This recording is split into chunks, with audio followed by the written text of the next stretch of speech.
Christopher Robin nodded. "Then there's only one thing to be done," he said. "We shall have to wait for you to get thin again."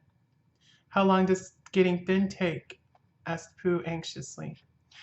"About a week, I should think." "But I can't stay here for a week." "You can stay here all right," said silly old bear. "It's getting you out which will be difficult." "We'll read to you," said Rabbit cheerfully. "And I hope it won't snow," he added. "And I say, old fellow, you're taking up a good deal of room in my house. Do you mind if I use your back legs as a towel horse? Because I mean, there they are, doing nothing, and it would be very convenient just to hang the towels on them." "A week," said Pooh gloomily. "What about meals?" "I'm afraid no meals," said Christopher Robin, "because of getting thin quicker, but we will read to you." Bear began to sigh, and then found he couldn't because he was so tightly stuck, and a tear rolled down his eye, and he said, "Then would you read a sustaining book, such as would help and comfort a wedged bear in great tightness?" So for a week Christopher Robin read that sort of book at the north end of Pooh, and Rabbit hung his washing on the south end. And in between, Bear felt himself getting slenderer and slenderer, and at the end of the week, Christopher Robin said, "Now." So he took hold of Pooh's front paws, and Rabbit took hold of Christopher Robin, and all Rabbit's friends and relations took hold of Rabbit, and they all pulled together. And for a long time Pooh only said "ow" and "oh." And then, all of a sudden, he said "pop," just as if a cork was coming out of a bottle. And Christopher Robin and Rabbit and all of Rabbit's friends and relations went head over heels backwards, and on top of them came Winnie the Pooh, free.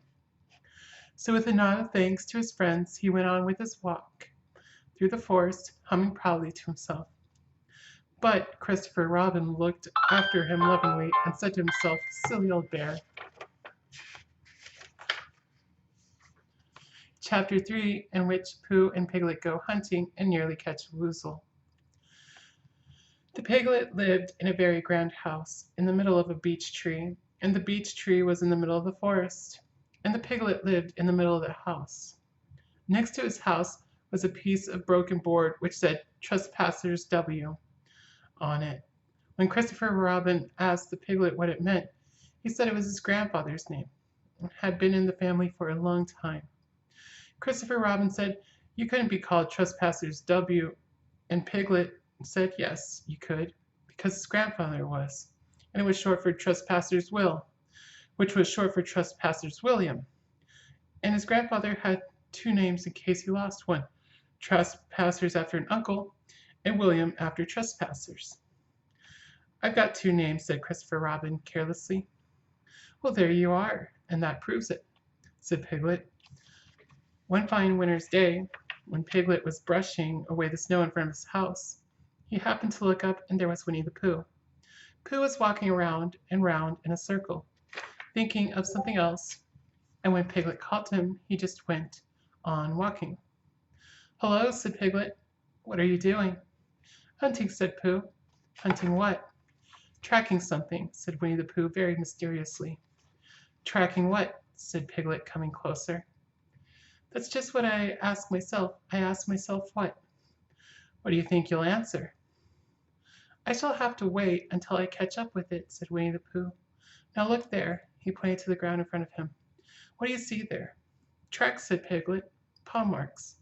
He gave a little squeak of excitement. "Oh, Pooh, do you think it's a woozle?" "It may be," said Pooh. "Sometimes it is, and sometimes it isn't.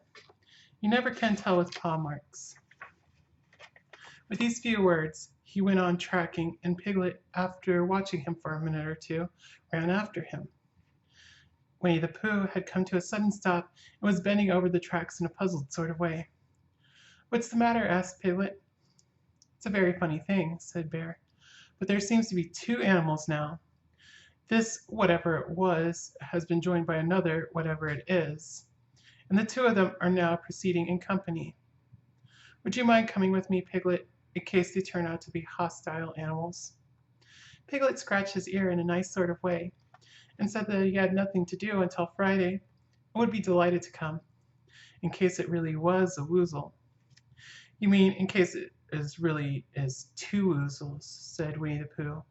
And Piglet said that anyhow he had nothing to do until Friday, so off they went together. There was a small spinney of larch trees just here.